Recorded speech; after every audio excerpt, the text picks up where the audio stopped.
직업상담사 2급 초단기 합격 비법 1차 시험 합격만을 목표로 제작된 내용입니다. CBT 보고문제 출제 내용을 추가로 반영해서 업데이트했습니다. 관련 자료나 링크는 동영상 아래에 정보창과 고정 댓글에 넣어두겠습니다. 도움이 되셨다면 좋아요, 구독 부탁합니다. 검사 재검사 신뢰도입니다. 검사 재검사는 동일 검사를 동일한 사람한테 2번 하는 거예요. 동일 검사를 동일한 피험자한테 2번 하는 겁니다. 동일 검사를 동일한 피험자한테 2번 하는 거예요. 일정 시간 간격을 두고요. 그 이후에 두 검사 점수 사이의 상관계수를 측정해서 신뢰도를 측정하는 방법입니다. 만약에 2번 검사의 결과가 동일하다 그러면 신뢰도 계수는 1이고 가장 높은 숫자예요. 동일 검사를 사용하니까 굳이 표집, 샘플링 행위를 할 필요가 없죠. 자, 가장 대표적인 오답이요. 두 검사가 근본적으로 측정하려는 영역에서 동일한 내용이 샘플링 되어야 된다, 표집되어야 된다. 같은 걸 쓰는데 또 고를 필요가 뭐 있겠어요? 아닙니다. 전혀 상관없습니다. 표집에 관련된 내용은 동형검사 신뢰도에서 필요한 부분입니다. 검사 결과가 시간이 지나도 변하지 않고 안정해야 되죠. 그래서 검사 재검사 신뢰도 계수를 안정성 계수라고 부릅니다. 이 안정성 계수라는 단어 꼭 기억을 해두셔야 돼요. 검사 재검사 시간 간격이 짧을수록 신뢰도가 높게 나타나는 경향이 있다. 당연하죠. 오늘 측정하고 1년 뒤에 있다 측정하는 거하고 오늘 측정하고 내일 측정하는 거하고 이 두 개가 훨씬 더 같은 결과를 나타낼 가능성이 높죠. 시간이 짧을수록 신뢰도가 높게 나타나는 경향이 있습니다. 검사 재검사의 신뢰도의 충족 조건이요. 가장 중요한 거 변하지 말아야 된다. 안정해야 된다 이거죠. 변하지 말아야 되고요. 영향을 받지 말아야 됩니다. 측정 내용 자체가 시간이 경과해도 변하지 말아야 되고요. 앞에 받은 점수에 의해서 두 번째 점수가 영향을 받지 않아야 됩니다. 앞에 뒤에가 영향을 받는 거 두 가지 조건이 있어요. 반응 민감성이 있고 2월 효과가 있습니다. 반응 민감성은 앞에 치르는 경험 때문에 실력이 올라가서 후속에 반응을 주는 거고요. 2월 효과 혹은 기억 효과는 앞에 답을 기억해서 뒤에 영향을 주는 거, 이게 바로 2월 효과입니다. 검사 재검사 사이에 어떤 학습 활동이 있어서 두 번째 검사 점수에 영향을 미쳐서는 안 되죠.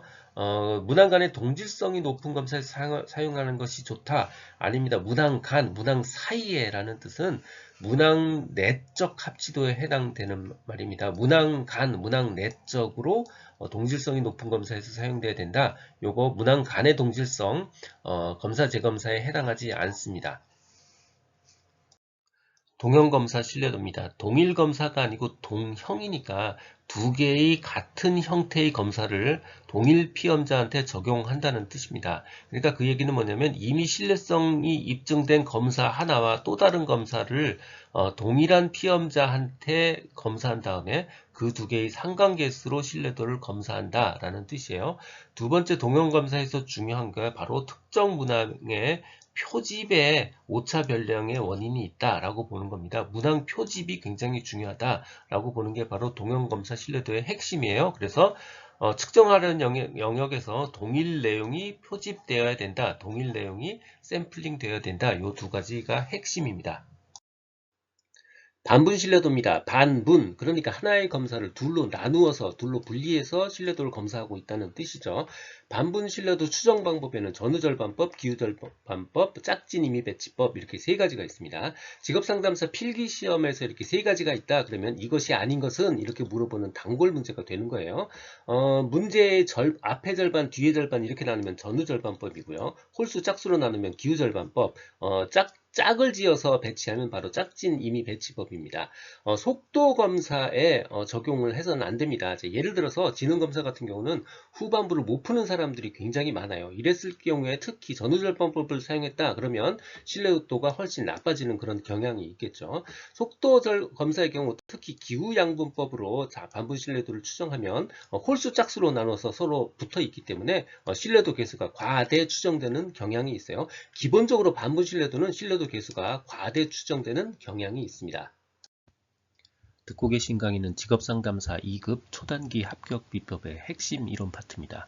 교재에는 2002년부터 지금까지 20여 년간의 모든 문제를 분석해서 2200여 개의 필요한 모든 문제를 주제별로 모았습니다.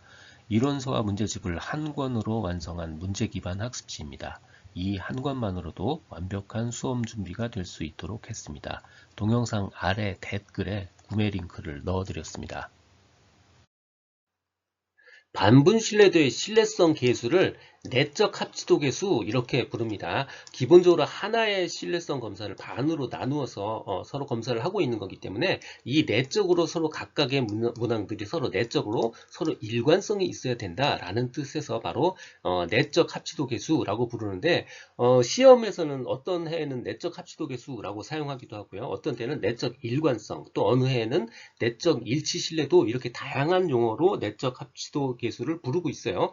기본적으로는 일관성, consistency라는 하나의 단어인데 이렇게 학자에 따라서 다양한 용어를 사용하고 있습니다. 우리는 어쩔 수 없이 이 각자의 용어들을 다 기억을 하셔야 되는데 내적이라는 단어에 주목하시면 그리 어렵지 않을 수 있습니다. 내적이라는 단어가 들어오면 바로 반분 신뢰도의 신뢰도 계수에 해당하는 겁니다. 이 반분 신뢰도 내적 합치도 계수가 낮다 그런 의미는요. 검사장 성질이 매우 다른 속성을 측정하는 문항들로 구성되어 있다는 것을 의미합니다. 예를 들어서 검사가 전부 다 지능만 검사하는 게 아니고요. 전반부에는 지능을 검사하고 후반부에는 뭐 감성을 검사한다. 그러면 당연히 신뢰도 계수가 뚝 떨어지죠. 이렇게 신뢰도 계수가 떨어진다는 것은 서로 매우 다른 속성을 측정하는 문항들로 구성이 되어 있다라는 걸 의미하는 겁니다. 문항 내적 합치도입니다. 앞에서 배운 반분 신뢰도의 종류가 여러 가지 있죠. 모든 종류의 반분 신뢰도를 구한 다음에 그 값을 모두 다 평균값을 내요. 그렇게 해서 신뢰도를 추정합니다. 검사 문항을 분리하기 위한 다양한 방법이 사용될 수 있죠. 그리고 사실 검사는 한 번만 하고요. 나머진 계산만 하면 되니까 알고 보면 시간과 비용 면에서 적용하기가 편리한 장점이 있습니다. 자, 문항 내적 합치도의 신뢰도를 동질성 계수라고 불러요. 자, 앞에서 반분 신뢰도에서 다뤘던 단어는 일관성이라는 단어였어요. 바로 영어로는 consistency였고요. 여기서는 동질성이라고 계수 이름을 부릅니다. 이건 호모지니어트인데 이 각각의 일관성들을 다 모아서 평균을 낸 게 동질성이죠. 그래서 동질성은 일관성보다 차원이 하나 더 높은 단어입니다. 그래서 당연히 요 안에는 각각의 일관성을 다 사용해요. 그래야 반분 신뢰도를 구하죠. 그리고 그걸 모두 다 다시 묶어서 차원을 하나 더 높여서 동질성을 확보하는 것, 이게 바로 문항 내적 합치도입니다. 원래 하나의 검사를 여러 개의 형태로 나누어서 별개의 검사로 간주하죠. 그래서 각 문항은 동질성이 확보되어야 된다는 의미고요. 내적 합치도 계수의 크기를 결정짓는 문항 역시 동질성이고요. 가장 대표적인 예의 동질성에는 크론바흐 알파라는 동질성 계수를 사용하고 있습니다. 이 내용은 블로그와 전자책에 동일하게 그대로 있습니다. 도움이 되셨다면 좋아요, 구독 부탁드립니다. 지금까지 라드캠지기 꾸벅이 박종규였습니다. 감사합니다.